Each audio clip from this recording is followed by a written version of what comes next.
अल्हम्दुलिल्लाहि रब्बिल आलमीन वस्सलातु वस्सलामु अला सय्यदिल मुरसलीन नबीयुना मुहम्मद व अला आलिहि व अस्हाबिहि अजमाइन अम्मा बाद। क़ाल अल्लाहु तबारक व तआला फ़ी किताबिहिल करीम फ़अऊज़ु बिल्लाहि मिनश शैतानिर रजीम बिस्मिल्लाहिर रहमानिर रहीम।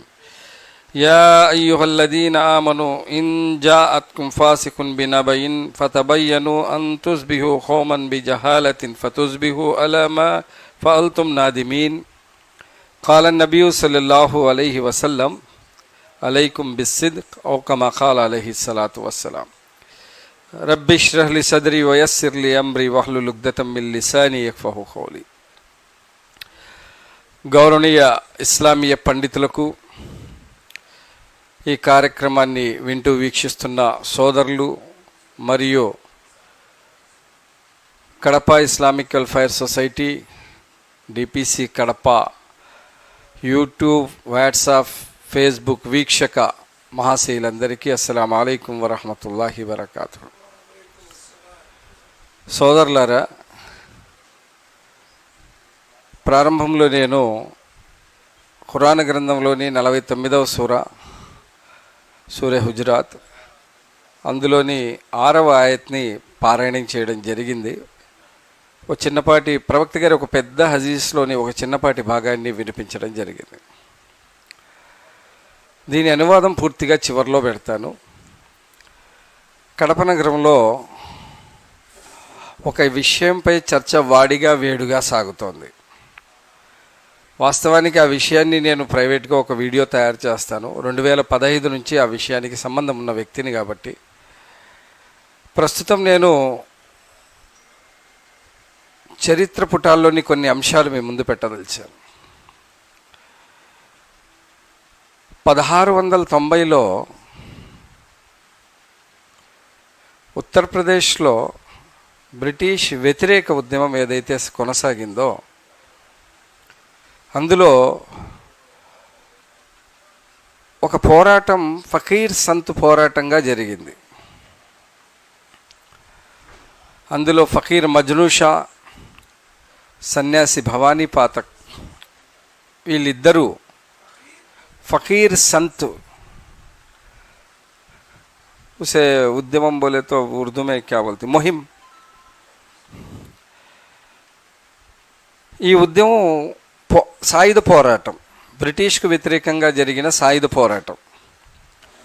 ఈ సాయుధ పోరాటంలో 30 సంవత్సరాల పాటు ఫకీర్లు మరియు సన్యాసులు కలిసి బ్రిటిష్ వాళ్లను ముప్పు తిప్పలు పెట్టారు ఉత్తరప్రదేశ్లో. ఎందుకంటే అది అతిపెద్ద రాష్ట్రం, దాన్ని ఎలాగైనా పాదాక్రాంతం చేయాలని జరిగిన పోరాటంలో, ఎందుకంటే రాజులు చంపబడ్డారు, నవాబులు చంపబడ్డారు. అటువంటి సమయంలో మత గురువులు చేసిన పోరాటం ఏదైతే ఉందో ఆ పోరాటాన్ని 30 సంవత్సరాల పాటు బ్రిటిష్ను నీళ్లు దాపారు. ఆ తర్వాత భవానీ పాతక్ కూడా చంపబడ్డారు, మజ్నూ షా చంపబడ్డారు. చంపబడిన తర్వాత బ్రిటిష్ వాళ్ళు 1700 సంవత్సరం ఎప్పుడైతే ప్రారంభమైందో వారికి అర్థమైంది ఏంటంటే, ఈస్ట్ ఇండియా కంపెనీ పేరుతో అప్పుడు వాళ్ళు చేస్తున్నది, అక్కడ వాళ్ళు ఏం చేశారు అంటే దేశమంతా కూడా విద్వేష చరిత్రను సృజించారు. ముస్లింలు, హైందవులు కలిసి పోరాటం చేస్తున్నారు కాబట్టి వీళ్ళిద్దరి మధ్య స్పర్ధలు పెడితే కానీ మనం ఈ దేశాన్ని జయించలేము, విడదీసి పరిపాలించడం చాలా సులువు అన్న ఉద్దేశంతో చరిత్ర వక్రీకరణ ప్రారంభమైంది. చరిత్రలో తారీఖ్ బదల్నే కా జో తరీఖా షురూ హువా ఉసీ వక్త్ చరిత్ర వక్రీకరణ జరిగింది. అక్కడి నుంచి వాళ్ళు చరిత్రను రాయిస్తూ వచ్చారు. ఎవరైతే వాళ్ళకి అమ్ముడుపోయే వాళ్ళు ఉన్నారో, ఎవరైతే డబ్బుల కోసం ఏదైనా చేయగలిగిన వాళ్ళు ఉన్నారో వాళ్ళతో చరిత్ర వక్రీకరణ చేయించడం మొదలెట్టారు. ఇది ఎందుకు చెప్తున్నానంటే, నా అంశానికి దీంతో సంబంధం ఉంది, ఈ ఆయత్కు దీంతో సంబంధం ఉంది కాబట్టి చెప్తున్నారు. అంటే అబద్ధాన్ని నిజంలా ప్లేట్లో పెట్టి ప్రచారం చేయడం, ఇది జరుగుతూ వచ్చింది. ఈ క్రమంలో 1751లో దేవడహల్లి అనే ప్రాంతంలో హైదర్ అలీ ఫాతిమా ఫఖ్రున్నిసా అనే స్త్రీకి పుట్టిన ఒక రాజకుమారుడి పేరే టీపు సుల్తాన్. దేవనహల్లి ప్రాంతము. మరి 1751లో జన్మించారు. ఆయనకు కడపతో సంబంధం ఏంటి అన్నది కూడా గమనించాలి. ఈ ప్రాంతం రాయల తర్వాత కాలంలో నైజాం పరిపాలన, దక్కన్ ప్రభుత్వం ఏదైతే ఉన్నదో దాని సామంత ప్రభుత్వంగా ఇది నడిచేది. అయితే హైదర్ అలీ కాలం ఎప్పుడైతే వచ్చిందో కర్ణాటకలో, ఆయన మళ్ళీ కర్ణాటక ఏదైతే ముందు విస్తరించిందో ఆ విస్తరణ వైపు వస్తూ దువ్వూరు దగ్గర ఉన్న, మీకు రోడ్డు మీద ఒక మస్జిద్ ఉంటుంది, ఆ మస్జిద్ దాకా సైన్యాలతో వచ్చాడు. సైన్యాలతో వచ్చిన తర్వాత కడప నవాబు యుద్ధం నివారించాలన్న ఉద్దేశంతో సంధి జరిపి తన కుమార్తె అయిన ఫాతిమా ఫఖ్రున్నిసాను నవాబ్ హైదర్ అలీకి ఇచ్చి పెళ్లి చేశారు. సుల్తాన్ హైదర్ అలీకి ఇచ్చి పెళ్లి చేశారు. వారిద్దరి సంతానమే నవాబ్ టీపు సుల్తాన్ రహమతుల్లాహి అలైహి. ఆయన వీర యోధుడు. మీరు ఆశ్చర్యపోతారు, 4 యుద్ధాల్లో 4వ యుద్ధంలో ఆయన మరణించాడు. 3 యుద్ధాల్లో బ్రిటిష్ వారిని ముప్పు తిప్పలు పెట్టాడు. మీర్ ఖాసిం అని చెప్పే ఒక ద్రోహి చేసిన, ఎందుకంటే ఆయన దగ్గర మీర్ సాదిక్ అనే ఒక ద్రోహి చేసిన ద్రోహం వల్ల ఆయన చనిపోయాడు. దానికి ముందు ఆయన సభ ఎలా ఉన్నిందంటే, ఎలాగైతే కృష్ణదేవరాయల సభలో మంత్రులు వాళ్ళు వీళ్ళంతా ఉంటారో, ఆయన దగ్గర కూడా మంత్రులు ఎవరున్నారంటే పండిత్ పూర్ణయ్య అని చెప్పి మన ఒంటిమిట్టకు సంబంధించిన ఒక బ్రాహ్మణుడు ఆయన దగ్గర మంత్రిగా ఉన్నాడు. ప్రధానమైన మంత్రి ఎవరు అంటే పూర్ణయ్య అని చెప్పి, ఒంటిమిట్ట, కడప ఒంటిమిట్ట. ఆయన మన బీహార్ ఒంటిమిట్ట, కడప నగరం ఒంటిమిట్ట ఏదైతే ఉందో ఆ ప్రాంతపు బ్రాహ్మణుడు. ఆయన దగ్గర పనిచేసేవాడు. మరి ఇలా అనేక మతాల కలయికతో ఆయన రాజ్యాన్ని నడుపుతూ వచ్చాడు జనరంజకంగా. బ్రిటిష్ వారికి సపోర్టుగా ఎవరున్నారు ఆ కాలంలో అంటే మరాఠాలు, నైజాం నవాబు. వీళ్ళిద్దరూ బ్రిటిష్ తొత్తులు, బ్రిటిష్ కోసం పనిచేసిన వాళ్ళు వీళ్ళిద్దరూ. వీళ్ళిద్దరూ కూడా కర్ణాటక మీద ఆయన కాలంలో దండెత్తిన వాళ్ళే. మరాఠాలు ఒకసారి దండెత్తి ఓడిపోయారు టీపు సుల్తాన్తో. ఓడిపోయి వెళ్తూ రంగనాథ స్వామి టెంపుల్ని పూర్తిగా ధ్వంసం చేసి అందులో ఉన్న ఆభరణాలు అవి దోచుకొని వెళ్ళిపోయారు. రాచరిక యుద్ధాల్లో ఎన్ని మామూలే. వచ్చిన వాళ్ళు హిందువులే, కానీ వాళ్ళు హిందూ ముస్లిం యుద్ధం కాదు అది. బ్రిటిష్ వారికి అనుకూలంగా ఉన్న ఒక వ్యక్తులు బ్రిటిష్కు వ్యతిరేకంగా పోరాడుతున్న వ్యక్తితో పోరాడారు. వాళ్ళు ఆ యుద్ధం ఓడిపోతూ వెళ్తూ చేస్తే ఆ దేవాలయాన్ని వెంటనే నిర్మించి ఇచ్చిన వ్యక్తి టీపు సుల్తాన్ రహమతుల్లాహి అలైహి. మరి వాళ్ళ నాన్నగారి హైదర్ అలీ కడపతో సంబంధం ఏర్పడిన తర్వాత కడప నగరంలో మహిళా పోలీస్ స్టేషన్కు, పాత మహిళా పోలీస్ స్టేషన్కు లోపల ఒక బ్రాహ్మణ వీధి ఉంది. మీరు గమనించవచ్చు, కడప బ్రాహ్మణులు ఎవరైతే దేవుని కడప తదితర ప్రాంతాల్లో ఉంటారో వాళ్ళు తెలుగు మాట్లాడతారు, కానీ అక్కడ ఉన్న వాళ్ళు కన్నడ మాట్లాడతారు. వీళ్ళందరినీ కర్ణాటక నుంచి ఇక్కడికి తీసుకొచ్చాడు. ఆంజనేయ స్వామి గుడి నిర్మించి ఇచ్చి ఆ గుడి ప్రాంతంలో వాళ్ళని ఏర్పాటు చేసి కడప నవాబ్తో చెప్పి మా ఏరియా బ్రాహ్మణులు అని చెప్పి ఏర్పాటు చేయబడిన మధ్వా బ్రాహ్మణులు ఎవరైతే ఉన్నారో ఆ వీధి హైదర్ అలీ ఆ కాలంలో పెట్టిన వీధి. మరి మత విద్వేషాలు ఏమీ లేవు అక్కడ, వేరే విద్వేషం ఏమీ లేదు. అందరూ కలిసి జీవించేవాళ్ళు, కలిసి ఆ విధంగా వెళ్ళిపోయేవాళ్ళు. ఆ విధమైన వాతావరణం ఉండేది. మరి చరిత్రలో వక్రీకరణ జరుగుతోంది అని చెప్పాను నేను ఫస్ట్ 1690 నుంచి విషయంలో. ఆ వక్రీకరణ టీపు సుల్తాన్ విషయంలో అప్పటి బ్రిటిష్ వాళ్ళు శాస్త్రి అని చెప్పి బెంగాల్లో ఉన్న ఒక బ్రాహ్మణ మనువాదిని హైర్ చేశారు. అతను ఒక చారిత్రక ప్రొఫెసర్ అని చెప్పి చెప్పుకుంటాడు. అతను చరిత్రను కొన్ని తప్పుడు విషయాలు చేర్చారు. వాస్తవానికి జరిగింది ఏంటి అంటే శూద్రకుల వ్యవస్థలన్నీ టీపు సుల్తాన్ రహమతుల్లా అలైహికి రుణపడి ఉండాలి ఆంధ్ర కర్ణాటకలోనే. ఎందుకంటే మీకు తెలుసు దక్షిణాదిలో ఎదపై పన్ను ఉండేది. ఎదపై పన్ను అంటే తెలుసా అండి? వక్షస్థలం. ఆడవాళ్ళు పైన కప్పుకోకూడదు. ఎవరు? కింది కులాల, నిమ్న కులాల వాళ్ళు శూద్రులు. బ్రాహ్మణ, క్షత్రియ, వైశ్యులు తప్పితే మిగతా వాళ్ళు ఎదని చూపిస్తూ ఉండాలి. వాళ్ళు ఎద కప్పుకుంటే ట్యాక్స్ ఇవ్వాలి. దాన్ని వక్షస్థల పన్నుగా వసూలు చేసేవాళ్ళు ఆనాటి బ్రాహ్మణ వ్యవస్థ. దాన్ని ఆయన కాలంలో పూర్తిగా తొలగించేశాడు. ఇదే ఆయన చరిత్రలో ఉన్న విషయం. శూద్ర వ్యవహారాలన్నీ కూడా ఆయనకు అనుకూలంగా, శూద్రకుల నిర్మాణం అంతా ఆయనకు అనుకూలంగా జరిగింది. అయితే ఆయనకు అనుకూలంగా హిందూ సైన్యాలు చాలా ఆయనతో పాటు పోరాడాయి. ఆ తర్వాతి కాలంలో విడదీయాలన్న ఉద్దేశంతో చరిత్ర వక్రీకరణలో శాస్త్రి గారు ఏం చేశారు అంటే 3,000 మంది బ్రాహ్మణులను వీళ్ళు అసలు ఎవరిని చంపాడని కూడా లేకుండా ఒక పోస్టర్ చూశాను నేను, హిందువుల్ని చంపేశాడు టిపు సుల్తాన్ అని చెప్పి. అసలు అర్థం పర్థం లేని 3,000 మంది బ్రాహ్మణులను చంపాడని చెప్పి చరిత్ర పెట్టారు. అంటే చరిత్రలోకి తెచ్చారు. దాన్ని తెస్తే పేర్లు బాగా గుర్తుపెట్టుకోవాలి. ఉత్తరప్రదేశ్లో విద్యాశాఖ మంత్రి బిశంబర్నాథ్ పాండే, బిఎన్ పాండేగా ఫేమస్ అయిన వ్యక్తి. ఈయన స్వయం విద్యావంతుడు, చరిత్రకారుడు, మేధావి. ఆయన ముందు ఒక చోట చైర్మన్, మున్సిపల్ చైర్మన్గా పనిచేశాడు, ఆ తర్వాత ఎమ్మెల్యేగా, ఆ తర్వాత మినిస్టర్గా వచ్చాడు. ఆ వ్యక్తి ఆ చరిత్ర చదివాడు. ఎందుకంటే ఆయన ఔరంగజేబ్ చరిత్ర, టీపు సుల్తాన్ చరిత్ర మీద అధ్యయనం చేసిన వ్యక్తి. అప్పుడు శాస్త్రి గారిని కలవడానికి బెంగాల్ వెళ్ళాడు. శాస్త్రి గారు, మీరు చరిత్రలో టీపు సుల్తాన్ 3,000 మంది బ్రాహ్మణులను చంపాడు అని రాశారు, చారిత్రాత్మక ఆధారం ఇస్తే నేను కూడా చరిత్రలో దీన్ని యాడ్ చేసుకుంటాను. ఏ ఆధారము లేదు, ఎవరో చెప్తే నాకు మెసేజ్ పాస్ చేస్తే ఆ మెసేజ్ని రాశాను.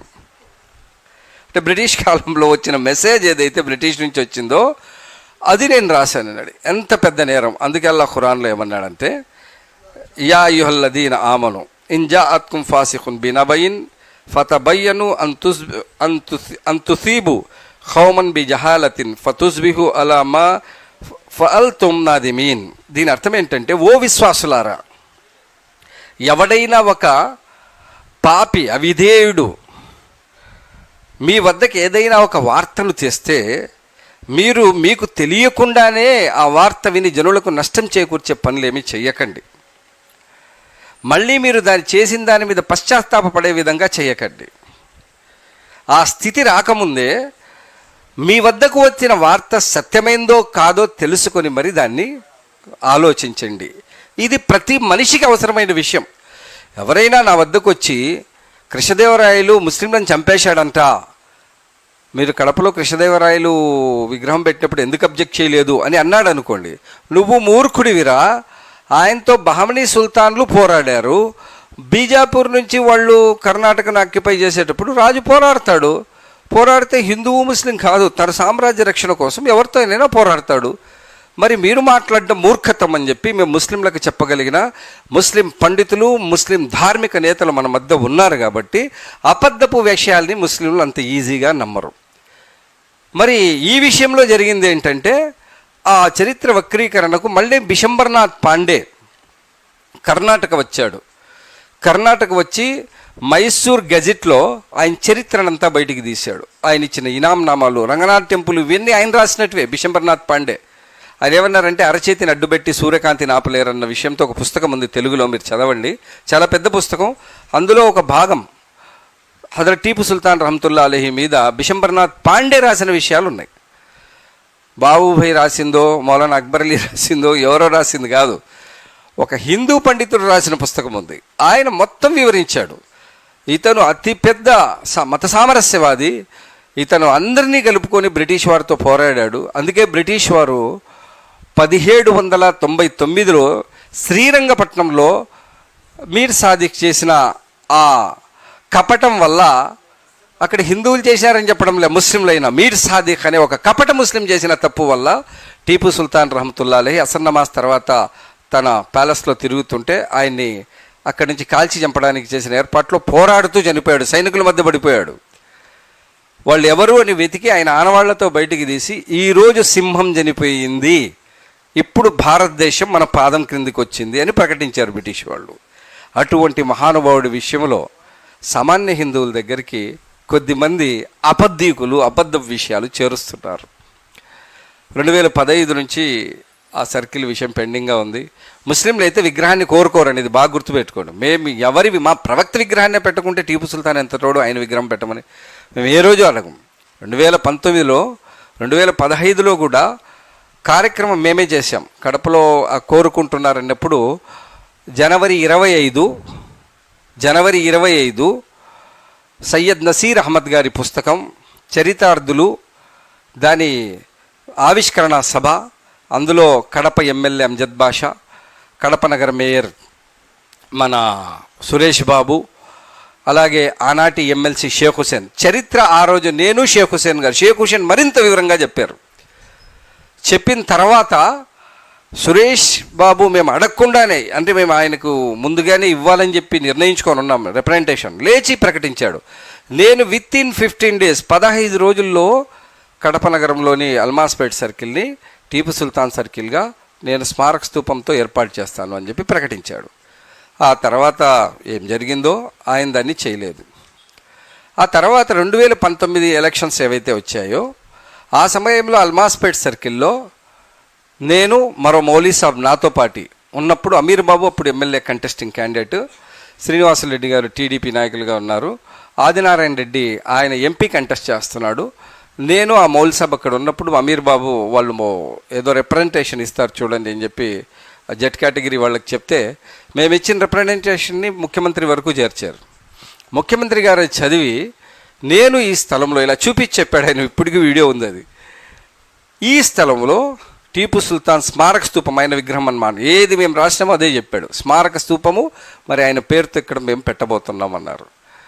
మరి అప్పుడు జరిగిన తర్వాత ఇంతవరకు జరగలేదు. ఇప్పుడు ఏదో స్టాండింగ్ కమిటీ వాళ్ళు దాన్ని పాస్ చేశారు అని చెప్పిన తర్వాత మతతత్వ పార్టీలు, ఇరు వర్గాల్లోని మతతత్వ పార్టీలు దాన్ని క్యాష్ చేసుకోవాలన్న రాజకీయ దురుద్దేశంతో ఆ విషయాన్ని రంగు మారుస్తూ దాన్ని మళ్ళీ పెండింగ్ చేయాలన్న ఉద్దేశంతో జరుగుతున్న పరిణామాల్లో ఒకరిని ఒకరు దూషించుకుంటూ, ఒకరిని ఒకరు మాట్లాడుకుంటూ వీడియోలు పెట్టుకుంటున్నారు. అవాస్తవాలు తెలుసుకొని మరి దాని మీద చేయాల్సిన అవసరం ఉంది. మేము కడపలో ఎన్ని విగ్రహాలు పెట్టినా ఎవరిని ఏ రోజు అడ్డుకోలేదు. మీరు గమనించండి, అన్నమయ్య విగ్రహం ఉంది, అది తీసుకెళ్ళి సర్కిల్లో పెట్టారు, మళ్ళీ అన్నమయ్య విగ్రహాన్ని వెనక ఒకటి కట్టి దాని మీద కూడా పెట్టారు. అడిగామా? అబ్జెక్ట్ చేయలేదు. పక్కనే ఒక దర్గా ఉంది, మరి 100 గజాల లోపలే దర్గా ఉంది, 100 గజాల యూతల మస్జిద్, యతీంఖానా మస్జిద్ ఉంది, అలాగే పక్కనే యాకూబ్ సాబ్ మస్జిద్ ఉంది. అయినా కూడా మనం అడగలేదు, ఎందుకంటే ఇది సెక్యులర్ దేశం, ఇక్కడ అందరూ ఉన్నారు అని చెప్పేసి. కృష్ణదేవరాయల విగ్రహం పెట్టారు, అలాగే వాజ్పేయి 2 విగ్రహాలు పెట్టారు, ఒకటి కాలనీలో ఎన్జిఓ కాలనీలో, ఒకటి కందిపాలెం దగ్గర పెట్టారు. మీరు ఆశ్చర్యపోతారు, అదే వాజ్పేయి విగ్రహానికి పూర్తిగా ఎడంవైపు